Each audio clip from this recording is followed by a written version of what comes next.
Hello बच्चों, चलिए प्रश्न को पढ़ते हैं और समझते हैं। एक सभागार में सीटें पंक्तियों और स्तंभों में लगी है।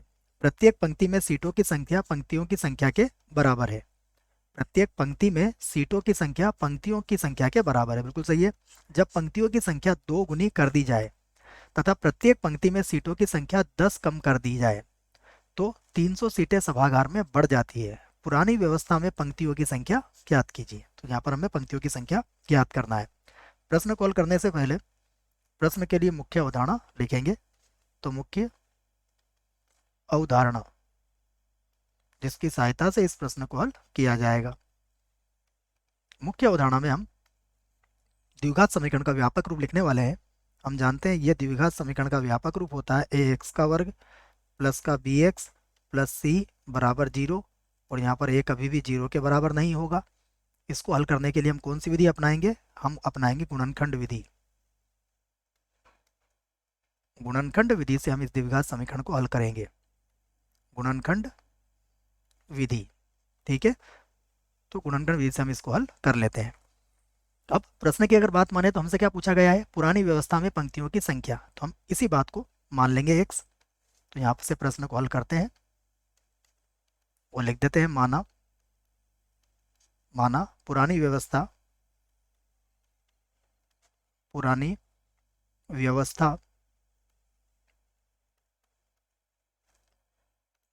फिर से भी लिख लेते हैं। माना पुरानी व्यवस्था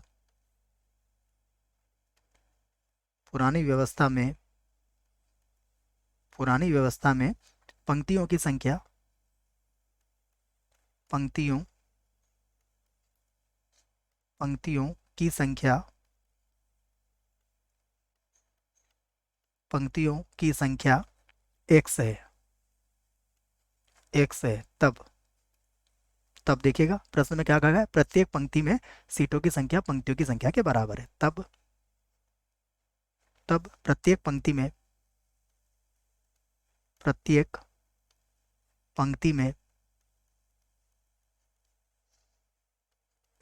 सीटों की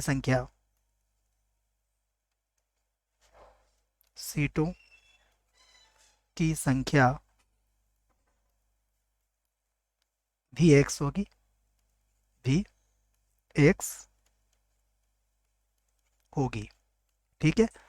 तो अब हम कह सकते हैं कि अतः कुल सभागार में सीटों की कुल संख्या अतः अतः सभागार में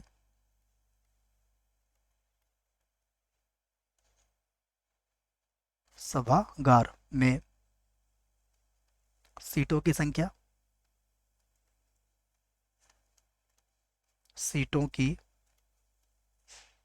संख्या सभागार में सीटों की संख्या कितनी हो जाएगी? बराबर हो जाएगी एक्स गुणा एक्स या फिर एक्स का वर्ग होगी। ये सभागार में सीटों की संख्या हो गई हमारे पास। अब हमें क्या कहा गया है? अब जमा लेते हैं इसको प्रश्नानुसार। तो यहां से लिख देते हैं इसको प्रश्नानुसार। प्रश्नानुसार देखिए, प्रश्नानुसार अगर बात करी जाए तो क्या कहा गया हमसे कि यदि पंक्ति की संख्या को दो गुनी कर दी जाए तो पंक्ति की संख्या को दो गुना करने से हमारा तात्पर्य क्या है? 2x कर दिया जाए। ठीक है। और तो प्रत्येक पंक्ति में सीटों की संख्या 10 कम कर दी जाए। सीटों की संख्या कितनी कम कर दी हमने? 10। तो पहले सीटों की संख्या कितनी थी? एक्स थी प्रत्येक पंक्ति में। अब उसमें से हमने 10 कम कर दी। ठीक है। तो अब हमारे पास क्या आ जाएगा? दोनों का गुणा करेंगे तो कुल सभागार में सीटें आ जाएगी। तो कुल सभागार में सीटें कितनी आ गई? ये कहा गया है कि 300 सीटें बढ़ जाती है। इसका मतलब हुआ पहले सीटें कितनी थी सभागार में? एक्स का वर्ग थी। अब कितनी बढ़ गई? ये बढ़ गई 300 सीटें। तो ये समझ में आ जाना चाहिए आपको। प्रश्नानुसार क्या हुआ? यदि हमने पंक्तियों की संख्या दुगनी कर दी और प्रत्येक पंक्ति में सीटों की संख्या 10 कम कर दी तो दोनों का गुणा करेंगे तो हमारे पास कुल सीटों की संख्या आएगी जो किसके बराबर होगी?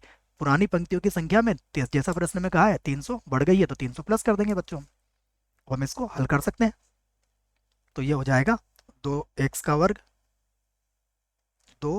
का वर्ग माइनस हो जाएगा 20x और यहाँ हो जाएगा एक्स का वर्ग प्लस का 300 प्लस का 300।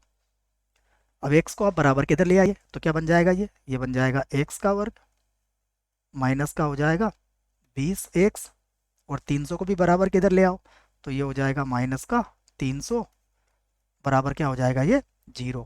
अब हम इसके गुणनखंड कर लेते हैं। देखो देखिए गुणा करने पर कितना लाना है, माइनस का 300, तो हम लेके आ जाएंगे x का वर्ग माइनस का हो जाएगा ये 10 का 30 से गुणा कर लेंगे, अर्थात इसको लिख देंगे माइनस का 30x और प्लस का 10x, और माइनस कितना हुआ 300 बराबर 0।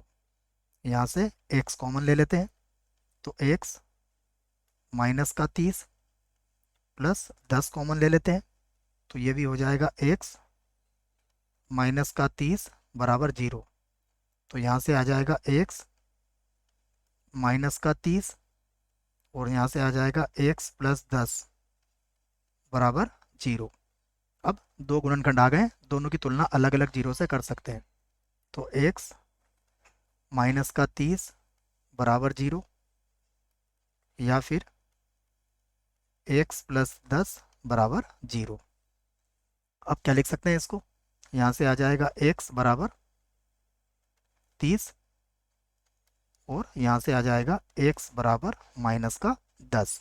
तो सीटों की संख्या की बात हो रही है, इसका मतलब ऋणात्मक तो नहीं हो सकती है, तो ये तो क्या हो जाएगा, ये तो हो गया अमान्य, तो इसको तो हमने हटा दिया।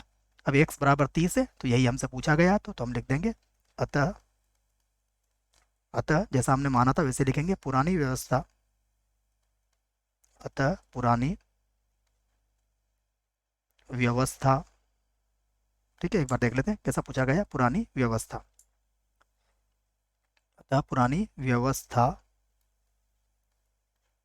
में, पुरानी व्यवस्था में पूछा गया था पंक्तियों की संख्या, व्यवस्था में पंक्तियों, पुरानी व्यवस्था में पंक्तियों की संख्या, पंक्तियों की संख्या देखिए कितनी हो जाएगी, 30 होगी, 30 होगी। और ये हमारे प्रश्न का क्या है, ये हमारे प्रश्न का उत्तर है।